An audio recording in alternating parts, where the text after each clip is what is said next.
There's another wild card in all of this, Yeah. and it's funny you mentioned Chase Claypool. That's a guy that I said the Packers should think about trying to trade for. He's not eligible for a second contract until after this season. Right. I look at what the Steelers did Yeah, on right. Saturday, adding 2 receivers, George Pickens from Georgia and Calvin Austin III from Memphis, as Peter King points out. The Steelers snatched him right before the Ravens could. I love him, Mike. Listen, the Steelers have Diontae Johnson, who is entering his 4th year. Right. They have Chase Claypool, who is a year away from wanting his second contract. And they went through this with Mike Wallace and Antonio Brown 10 years ago before the receiver market went haywire. They offered Mike Wallace a deal. Wallace said no. They said, fine, see you later. We'll give it to Antonio Brown.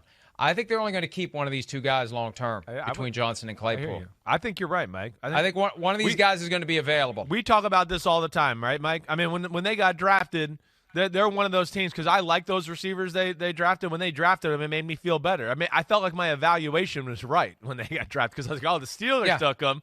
Yeah, because you've said it a million times. We talk about the Steelers.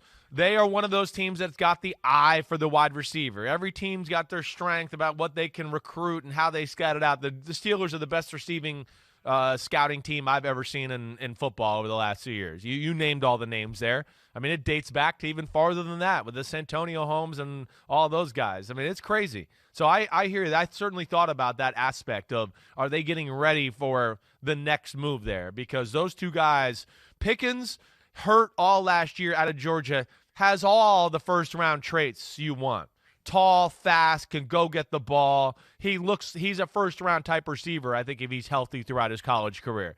And then the other kid, Calvin Austin, is a absolute just freak of nature, quick as hell, running all over the place, returning kicks, punts, screen passes, Mike. So be interesting to see what they do with the plan of attack at receiver there in Pittsburgh.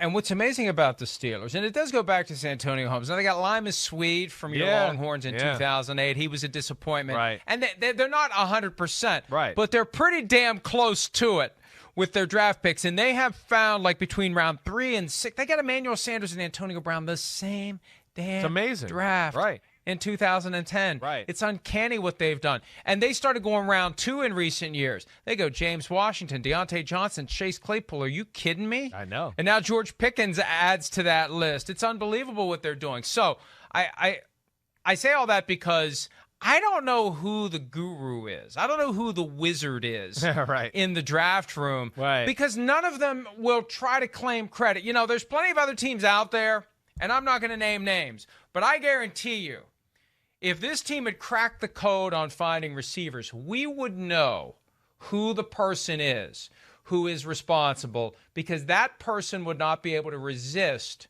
doing everything that he could to make sure that somebody tweeted it or somebody talked about it, and the narrative would be baked in that so-and-so is the person responsible for all these great receivers in this city or that city. In Pittsburgh, we don't know, because you know what? The guy that I think's responsible, Kevin Colbert, he's the last guy. Yeah, he's never going to tout himself. Right. He's the last guy to do it. Yeah. And that's why, you know, he told us at the Scouting Combine, and also this was mentioned by Jerry Dulac of the Post-Gazette in a great item. You can find it online. We've got a link to it in a story about Kevin Colbert from over the weekend.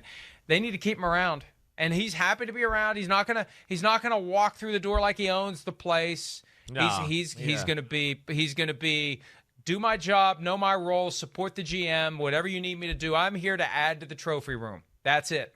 That's what means everything to him, adding to the trophy room, and if he can stay and help add to it, then so be it. But you'd be crazy. Whoever the next GM of the Steelers is, I'd want him and around. I know we're waiting. Yeah. I would want him around, because he's not gonna tell me what to do, and he's gonna be a hell of a resource. Yeah, I'm with you, Mike. He comes off as one of the lesser egotistical people in all of football. Just a really good guy. Just wants to coach football. I mean, look at football players.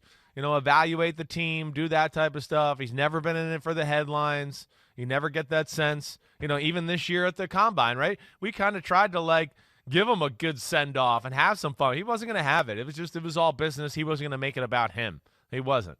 So I respect it. And, Mike, the wide receiver thing, too, it might be to the point now where, what happens Just like we've seen in Pittsburgh and Pat. Like, how do they always get good outside linebackers in Pittsburgh? It's been there for a long time. It's part of the culture. It's been passed down through generations to go, hey, see these little traits about the outside linebacker going back to, the 70s Steelers and all that? They know what to look for in players in that position. And I think, Colbert, or whoever taught him, has done that with their group of the receivers, to what they know what to look for at the position that makes sense and how it translates to the NFL, and they have a gift at that position, that's for sure.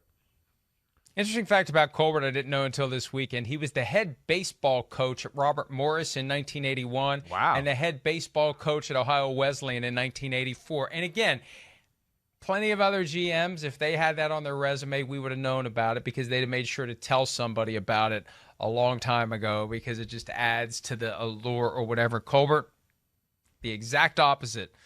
And I'm not saying it's wrong to be it's just amazing that a guy with that level of achievement in that position can have that degree of humility and grace. But that's why the Steelers need to keep him around. Hi, I'm Mike Tirico, and thanks for watching. Make sure to hit subscribe for the latest news and highlights from NBC Sports.